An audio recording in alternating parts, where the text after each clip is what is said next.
दोस्तों, स्वागत है आपका हमारे चैनल स्पिरिचुअल ट्री में। आप सभी के ढेरों प्रश्न आ रहे थे नवरात्र में कलश विसर्जन को लेकर कि कलश का विसर्जन हमें कौन से दिन करना चाहिए, अष्टमी तिथि को करें, नवमी तिथि को करें, कब करें, कन्या पूजन के पहले या फिर कन्या पूजन के बाद में, नारियल का क्या करना है, कलश का क्या करना है, उसके बाद उस समय के अंदर की जो सामग्री है उसका क्या करना है, और एक ऐसा विशेष उपाय बताएंगे आपको जिसको करने से आपके जीवन में कभी भी धन की कमी नहीं होगी, कभी भी आपके घर में से बरकत नहीं जाएगी। मां अन्नपूर्णा का आशीर्वाद हमेशा आपके घर में बना रहेगा। तो वीडियो को पूरा देखिएगा, क्योंकि बहुत लोग गलती कर देते हैं, पूरा नवरात्रि ठीक से बनाते हैं और अंत में ये गलती करके देवी मां का श्राप ले बैठते हैं। तो वीडियो में जानकारी को ध्यान से सुने, जिससे आपसे गलती ना हो और आपको पता चले सही तरीके से कि सब सामग्री का क्या करना है।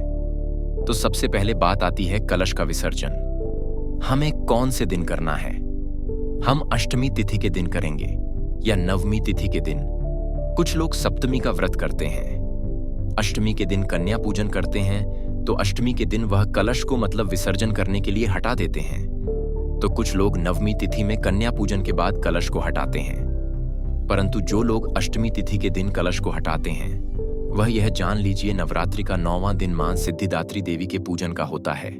यानी कि माता सिद्धिदात्री स्वरूप हम पूजा करते हैं। सिद्धिदात्री स्वरूप से ही हमें समझ में आता है कि सिद्धियों को प्रदान करने वाली देवी, यानी कि नवरात्र में 9वें दिन जो पूजन किया जाता है उससे माता रानी अत्यधिक प्रसन्न होती हैं और आपके जीवन की जो भी परेशानियां हैं, आपकी जो भी मनोकामना है, उसे माता सिद्धिदात्री पूरा करती है।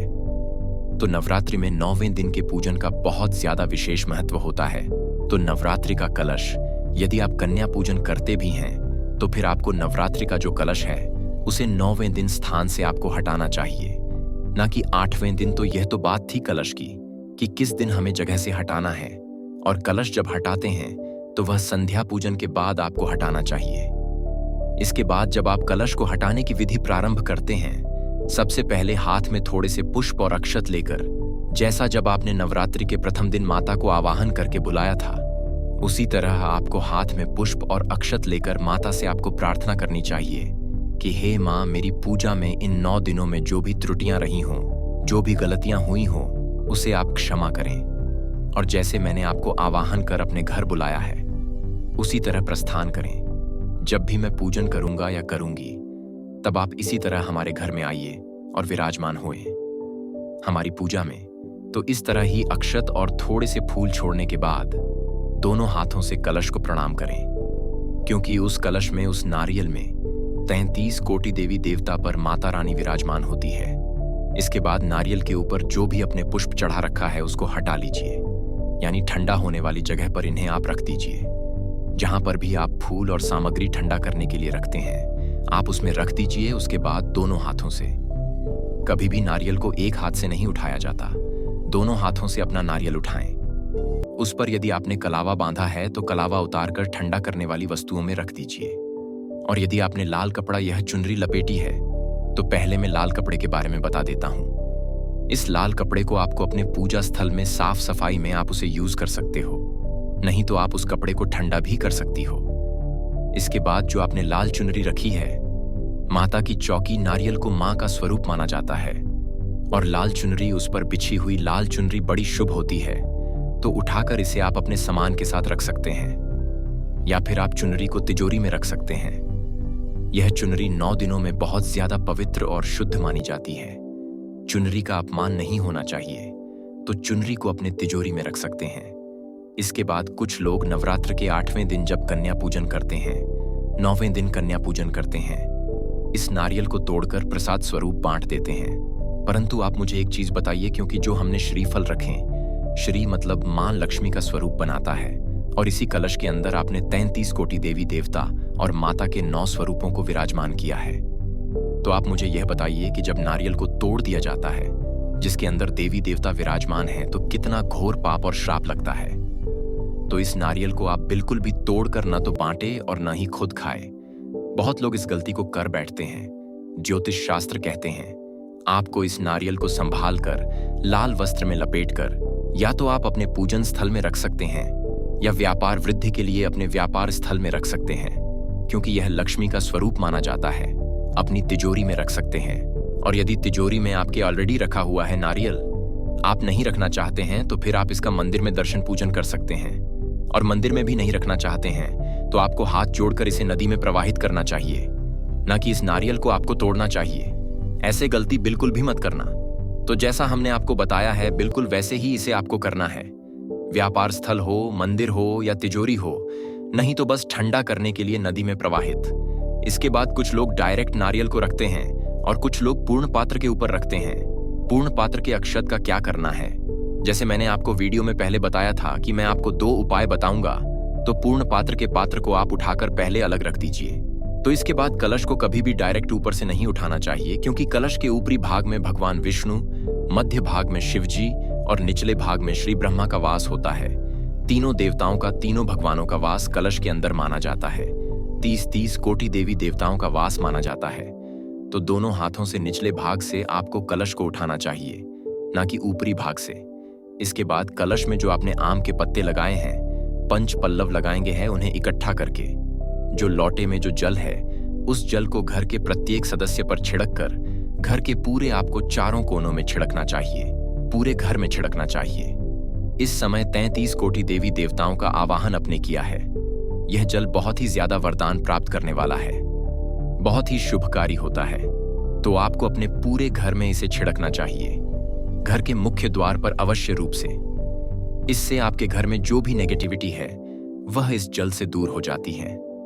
अब जो सबसे नीचे छलक में जो जल बचा है, दोनों हाथों से जिस तरह सूर्य को अर्घ्य देते हैं, उसी तरह बिल्कुल आप किसी भी गमले में इस जल को डाल सकते हैं। उसके बाद जल के अंदर जो भी सामग्री बची है, अक्षत, हल्दी की गांठ या जो भी अपने अन्य चीजें डाली है, तो उन्हें आप ठंडा कर देंगे, यानी नदी में प्रवाहित कर देंगे, या जैसे भी ठंडा करते हैं वैसे कर सकते हैं। जो भी आपने फ्रूट एंड नट या सिक्का डाला है, कुछ लोग कमल घट्टा डालते हैं, कुछ लोग गोमती चक्र डालते हैं, इन चीजों को आप निकाल लेंगे। उन चीजों को पानी से स्वच्छ करने के बाद, गंगा जल से स्वच्छ करने के बाद आप लाल कपड़े में बांधकर अपनी तिजोरी में रख सकते हैं। परंतु इन्हें रखने से पहले एक चीज का विशेष ध्यान दीजिएगा। अब बारी आती है जो हमने लौटे के नीचे, पात्र के नीचे जो अक्षत रखे थे, उनका हमें क्या करना है। पूर्ण पात्र में और कलश के नीचे जो आपने अक्षत रखे हैं, एक छुटकी अक्षत लेकर उस सिक्के या कमलगट्टे और गोमती चक्र, यदि आपने डाले हैं, यदि सिक्का तो देखिए सब डालते हैं, तो सिक्के के साथ एक छुटकी अक्षत उठाए वहां से और उसके साथ लाल कपड़े में बांधकर आप रखिए। आप देखेंगे कि आपके जीवन में कितना बदलाव आएगा, आपके व्यापार में कितना बदलाव आएगा, क्योंकि 9 दिन तक वह कलश माता के सामने जो रखा होता है, उसके नीचे जो अक्षत रखते हैं वह साधारण अक्षत नहीं रहते हुए चमत्कारी अक्षत बन जाता है। चाहते हैं तो एक छुटकी अक्षत लेकर आप सिक्के के साथ बांधकर अपनी तिजोरी में रख लें, और एक छुटकी अक्षत, या कुछ लोग गेहूं रखते हैं, वहां से एक छुटकी अक्षत या गेहूं उठाकर अपने जहां पर भी आप अपनी किचन में धान, चावल या फिर अन्य खाद्य सामग्री रखते हैं, तो उन चावलों में आपको एक छुटकी जो आपने वहां से उठाए हैं, अब वह मिला दीजिए। आप खुद देखेंगे माता अन्नपूर्णा की कितनी कृपा आप पर बरसेगी, क्योंकि मां पार्वती का अन्नपूर्णा स्वरूप मां इससे बहुत प्रसन्न होती है। इससे घर में भंडार कभी खाली नहीं होते, घर भंडार से भरा रहता है। अन्न धन इतना आता है कि आप मां की शुक्रिया करेंगे। इस अक्षत पर अगर आप मां देवी दुर्गा का महामंत्र अगर पढ़कर अपने घर की तिजोरी में रख लेते हैं, तो ये समझ लीजिए कि कभी आपकी तिजोरी पर किसी की नजर नहीं लगेगी। क्योंकि कई बार ऐसा भी होता है कि जब आपका व्यापार अच्छा चल रहा होता है, उस समय बहुत लोग चील की तरह आपके बटुए पर या तिजोरी पर नजर गढ़ा लेते हैं, और ये लोग कोई और नहीं, घर के ही कुछ लोग होते हैं। तो ऐसे लोगों से बचने के लिए आप इन्हीं अक्षत पर ओम दुम दुर्गाए नमः मंत्र को 108 बार पढ़ लें और इन्हें तिजोरी में और बटुए में 4 दाने करके रख लीजिए। ये अक्षत जब तक आपके पास रहेंगे, ये समझ लीजिए कोई आपका बाल बांका नहीं कर पाएगा। दौलत के भंडार हमेशा भरे रहेंगे। अब इसके बाद दोस्तों केवल कलश बचता है, मिट्टी का या किसी भी चीज का। अगर लौटा अगर आपने लिया था, तो अब उसका क्या करना है ये भी बताएंगे। बाकी चीज तो हम आपको बता ही चुके हैं कि करना क्या है, और उपाय भी बता दिया है। तो कलश को जो है आप इस्तेमाल में अपने ला सकते हैं, इसमें पानी भर के पी सकते हैं, लेकिन इस बात का भी ध्यान रखना कि दोबारा इसे फिर पूजा में इस्तेमाल नहीं करना है, बस इसे आप इस्तेमाल कर सकते हैं। और जो दीपक कलश के पास आप रखते हैं उसे आप किसी भी पेड़ के पास जलाकर रख कर आ जाइए और अपनी मनोकामना बोलकर एक 108 परिक्रमा उस पेड़ की भी कर लें। इससे शीघ्र अति शीघ्र मनोकामना पूर्ण हो जाती है। बहुत लोग नहीं जानते कि क्या और कैसे करना चाहिए, तो हमने इस वीडियो में आपको स्टेप बाय स्टेप बिल्कुल सही से समझा दिया है कि कैसे क्या करना है। अब हमें आशा है कि आप बिल्कुल भी गलती नहीं करेंगे। कन्या पूजन कब करना है ये भी समझा दिया है बिल्कुल अच्छे से, और उपाय भी समझा दिया है।